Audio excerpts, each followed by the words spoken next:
poem, and in this I have the help of Mark Chagall. Here's an epigraph. The poem is called The Table's Freed, and Mark Chagall says, "The presence of real objects is a nightmare for me. I have always overturned objects. A chair or table turned upside down gives me peace and satisfaction." So, here we are. A companionable flood can make things wobble. The sober table at last enjoys the bubbles locked in her grain, straining together, good as Egyptians, to shift the predictable plane. Dense plates and books slide off and dive or bloat, but she floats, a legged boat, nosing the helpless stationaries, the bolted basin, the metal reliquaries, in short, the nouns. All over town, tables are bumping out of doors, negotiating streets, and beginning to meet at water corners, like packs of mustangs, blue, red, yellow, stenciled, enlivened by swells, as wild horses are stretched liquid and elegant by hills.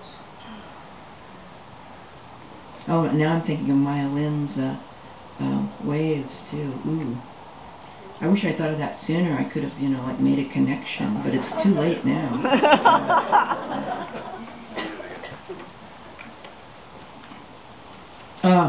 This poem is called The Mock Ruin, and it has an epigraph from that inspirational text, Ripley's Believe It or Not. And Ripley tells us, "The mock ruin, built as the backdrop of the stage of the ancient Roman theater in Sabratha, Libya, Africa, is the most perfectly preserved part of the entire structure. So the fake part has lasted best." I liked that. I'm always trying to defeat the tyranny of the genuine.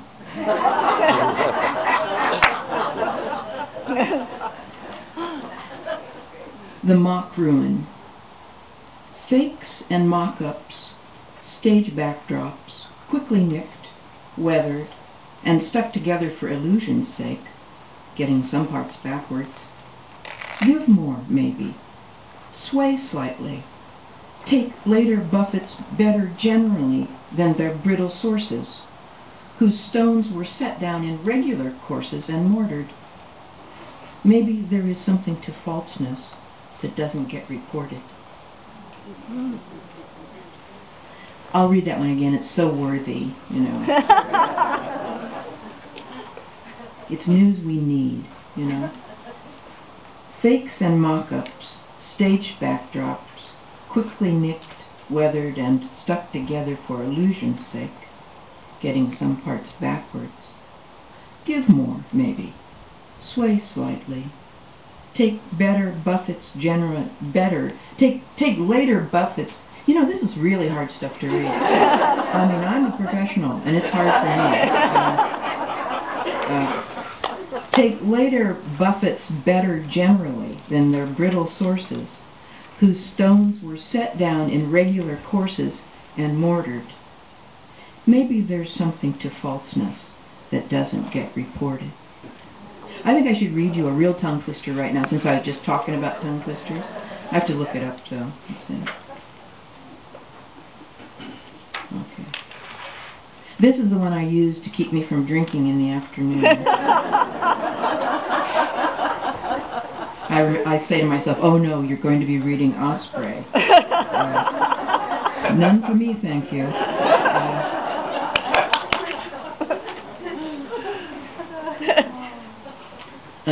This poem was written after I'd been watching science shows on television, and I learned about the osprey, but I only learned a little bit about it. I didn't learn that it actually also nests in Marin County, right where I live, just above San Francisco.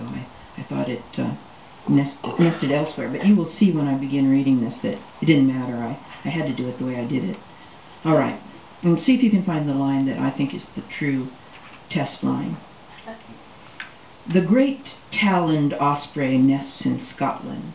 You see, it couldn't be the great taloned osprey nests in Marin County. This is poetry. So it doesn't matter that it also nests in Marin County. It doesn't say nests exclusively in Scotland.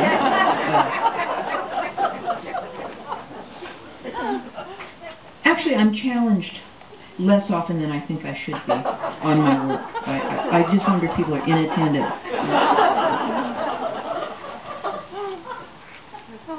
The great taloned osprey nests in Scotland. Her nest's the biggest thing around. A spiked basket with hungry, ugly osprey offspring in it. For months she sits on it. He fishes, riding 4-pound salmon home like rockets. They get all the way there before they die, so muscular and brilliant, swimming through the sky. It's kind of a trick poem, sort of doglegs. Now I'm going to read a poem called Dogleg. I'm changing my reading all around because I'm having fun.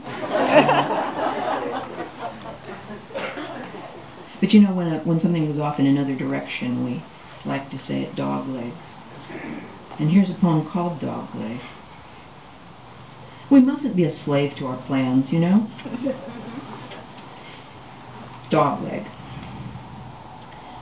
Birds' legs do, of course, all dogleg, giving them that bounce. But these are not normal odds around the house. Oh, I forgot to tell you. You know how that last poem, Dogleg, it looked like it was going in this one direction and then it wound up hurting you? So this one does too. Okay? So it demonstrates itself. Birds' legs do, of course, all dogleg, giving them that bounce. But these are not normal odds around the house.